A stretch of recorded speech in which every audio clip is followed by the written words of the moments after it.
There is a correlation between shame and brain fog. We have to realize where the brain fog comes from so we can actually do something about it. Sometimes the brain fog is not just because we are tired or because we're having a bad day, but there are specific reasons for it. And shame is a really common one.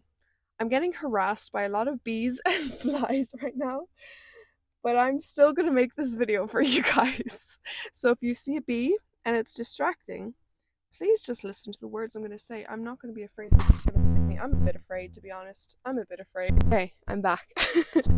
Before we begin, my name is Naomi Dunn. I am an inner work coach. I help people with emotional and trauma processing and perspective shifts to help them with their current emotional situation. I'm also an EFT practitioner. That is a form of Chinese medicine to help emotionally process and to process the traumas out of the body. Okay, I'm leaving those B clips in. Hopefully they make you laugh. I'm just going to keep going. If you need any help, if you want one-on-one coaching or voice note coaching, those can all be booked through me in the link below in the description.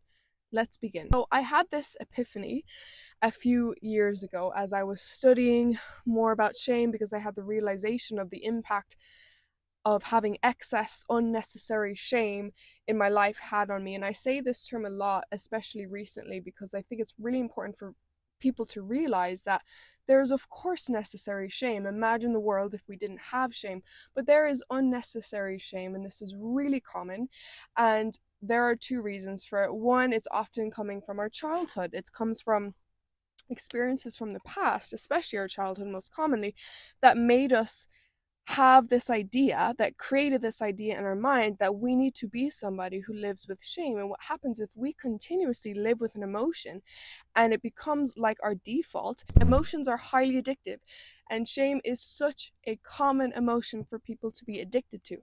When we are addicted to things, we subconsciously or consciously seek out situations and things for us to re-experience the thing we are addicted to. So in this case, shame, we will continuously think about ourselves in ways that trigger shame when we have the addiction. Okay, so that's a little background of my perspective on shame and what I teach people about shame itself. Now, going back to this realization that I had as I was studying more about shame, I was experiencing a lot of brain fog, as well as fatigue, as well as dissociation. Now, I can tell, and I could tell the difference between them all, but with brain fog, because you're so mentally tired from it, you often become physically tired too. So fatigue and brain fog kind of go hand in hand a lot of the time if you experience it in excess. Now, I had this notion that potentially, because of how much excess shame I had inside of me and how down I felt about myself and how terrible I felt about myself, I had this idea that possibly the brain fog was triggered by the shame. And this just kind of came to me. And as I would go throughout my day, I would experience brain fog almost all of the time. If I wasn't disassociating, I was most likely experiencing brain fog, which made life really difficult for me. And I would 99% of the time begin feeling brain fog within the first hour of every single day, and it would only go away maybe when I did a workout, or if something great was happening in the moment, something exciting was happening, I wouldn't necessarily feel the brain fog. But other than that, I was always experiencing brain fog. Is it possible that this brain fog is becoming triggered by the shame? I had this idea that came to me, and I realized whenever I would feel even the slightest amount of shame, because the thing is, if you have experienced a lot of shame, whether you realize it or not subconsciously, if you have experienced a lot of shame and you live in constant shame, it becomes such a stress response to the body that even the slightest amount can create a symptom such as brain fog, which is a common one.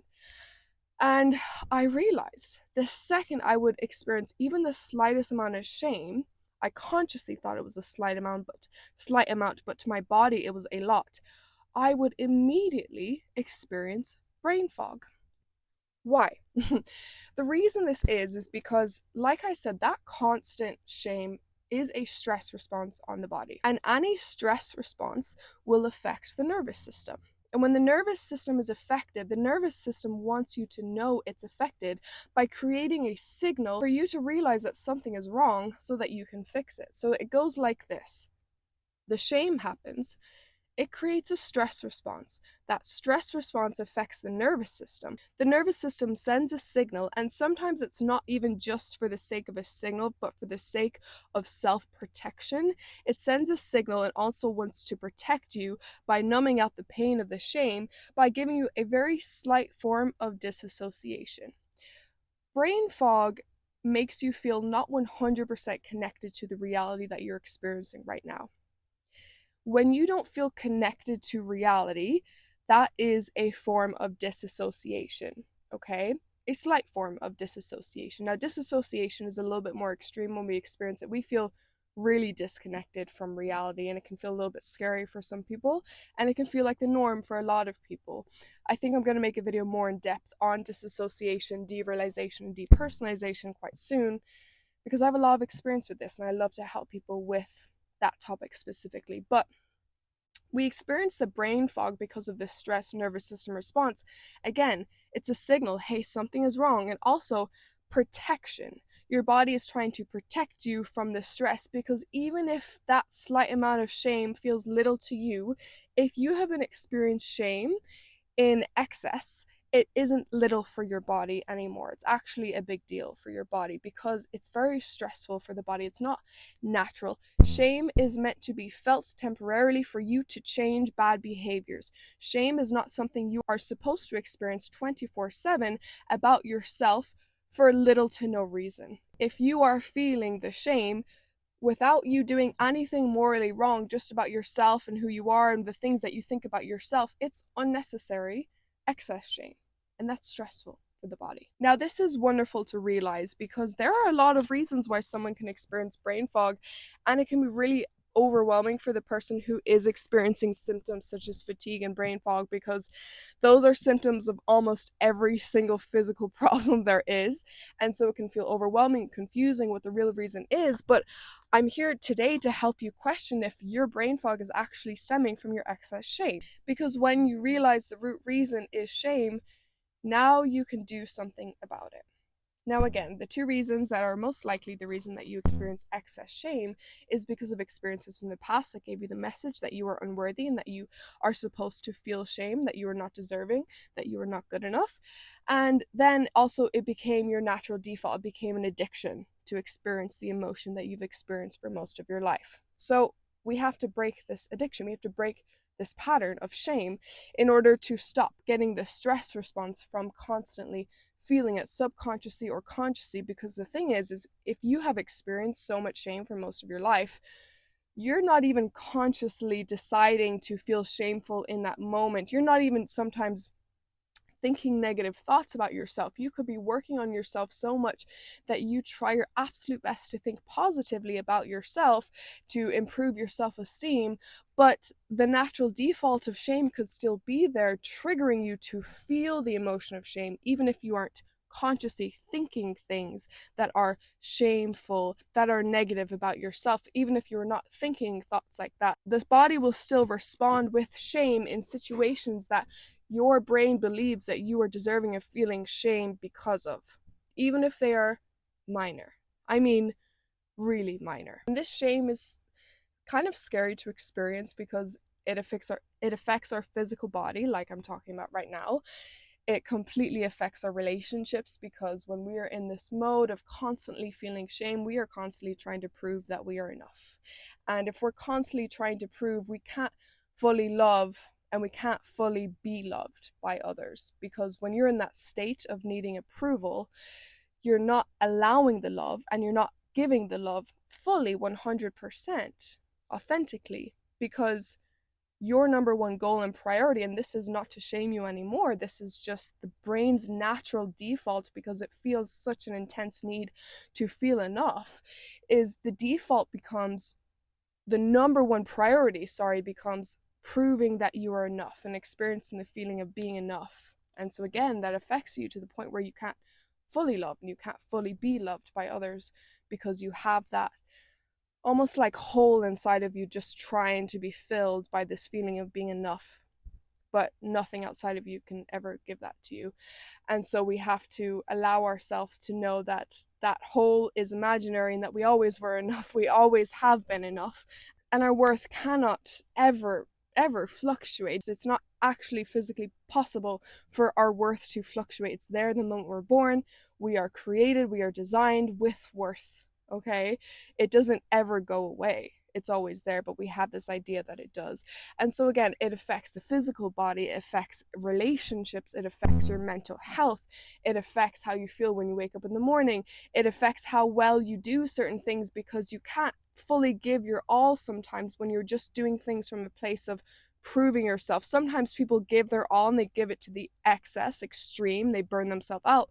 But sometimes other people can't give their all because their number one priority, again, is to prove themselves and to not feel the shame anymore, because their body is tired of feeling the shame. And so it kind of skews your vision and your creativity to be capable of doing things authentically, creating things authentically. The goal often when we create things and do things and work and whatever we're doing is often to serve other people, because serving other people is how people make money, it's how people live, it's how people build connections, it's how the world goes round, okay? So when we are not having the priority of serving other people authentically, when we are creating or doing, if that's the purpose, the true purpose of what we're doing, but we're subconsciously doing it with the purpose to prove ourselves, we can't do it our best because the priority is skewed. So this video is for you to have gained the recognition that shame can create brain fog, shame fog, as I like to call it. And also for you to realize that it can create all these other things that I had just mentioned. When I had started to experience shame fog and actually realize what it was so helpful for me to realize what it actually came from, because in those moments I could remind myself of the truths, like I had said, that I am worthy, that my worth has never been in question no matter what, and that I am enough. Okay, and reminding yourself of those things can absolutely help you. Did they remove the brain fog immediately? They did not always. Sometimes the brain fog was so intense and the shame was so intense that those words I was saying did not connect. Okay, it didn't dig deep enough for me in those moments, because this was new wiring. For you, it's likely a wiring in your mind that you haven't experienced yet, of understanding that you are worthy and that you are enough.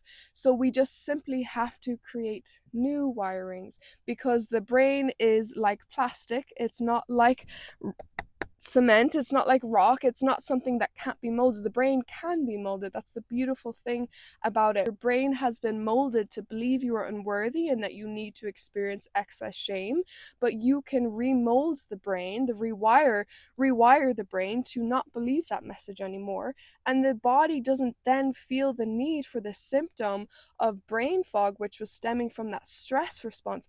The body doesn't feel that need for it to show up for you anymore. Now, I make all sorts of videos on this channel, and I've been speaking more on shame recently, but the gist of what I've been saying is that some things we can do to cultivate that genuine self-worth is, one, we can go back and process what those messages were from the past that made us feel unworthy, to the point where it no longer resonates, to the point where the body no longer responds, and the body is able to think about those times and those traumas and those experiences, and the feeling of unworthiness no longer sinks into you when you think about those things, when you process it, but it actually bounces off. Because when we process those pains from the past, we realize that we don't need to continuously experience the negative effects of the past, because that's what happens when we process. We no longer experience the negative effects of those experiences anymore, because the body no longer feels like it is necessary to experience those effects anymore. Another thing we can do is we can use repetition. This has been proven a lot in different books and different research studies and in different neuroscience studies, that when we repeat things with emotion, it helps. But even if you cannot feel emotion in the moment, when we repeat new stories in the mind, the body responds as if we are experiencing that new story. So when we repeat the new story of we are enough, we have always been worthy, continuously over and over and over, even if it doesn't click now, if you do it enough, it will click. And anything you do to get this message to click, when it does start to click, keep going, okay? Keep going, because you need to continuously rewire. If your past has been a long extended past of feeling unworthy, then it's important to continuously practice feeling worthy now so you don't slip back. And if you do, that's normal, that's expected, that's absolutely fine. Just keep going. Have self-compassion throughout this entire thing, because again, the reasons you're experiencing this and have the excess shame are reasons that were never your fault, okay? And again, we just need to remember these core truths. Let it sink in. Realize those moments you're experiencing brain fog, if they're stemming from shame, tell your body it's not necessary anymore. Think of it in a light-hearted way so that the body gets this message that it's not necessary to be so serious about yourself in that moment. You can actually be and feel and experience life in a playful, light-hearted way. And so you continuously feel that lightheartedness and that playfulness as much as you can when the brain fog comes on, then your body realizes, okay, there's no need for us to protect anymore. There's no need for this form of protection, this stress response. If everything's okay, if we're lighthearted, think kindly about yourself, speak high of yourself, speak as if you were somebody with very high self-esteem. Think about yourself in those ways, speak words about yourself in those ways. And again, the body and the brain will get this message, okay, I guess we don't need to experience this shame anymore. I guess we don't need to think this lowly of ourselves anymore. And do your best to feel as calm as you can and use whatever tools that help you in those moments, because again, your body feels stressed. Do some breath work, listen to some calming music, pray if you pray, journal, do these things that calm the body so that your body again gets the message everything is okay. Okay, if you need any help, like I said, additionally to this video, this is something I have experienced myself, so I love helping people with this because I relate, I understand completely the pain and the difficulty of having excess shame. So if you want any help, if you want a one-on-one conversation coaching call, then if you've watched this far, I'm very happy that you're looking out for yourself in this way and you're wanting to care for yourself and you're wanting to make changes, because just having the interest alone means you're going to improve this part of your life. It's going to get better because you desire it and you're seeking out information to help you with it, and that's absolutely fantastic. If you need help, if you need support on this journey, if you need any help with emotional and trauma processing, like I said, I do offer one-on-one coaching and voice note coaching. It can all be booked in the link down below. And I thank you guys so much for watching, and I will see you guys in the next video or in the next podcast if you're listening on Spotify. And yeah, see you guys next time. Bye, guys.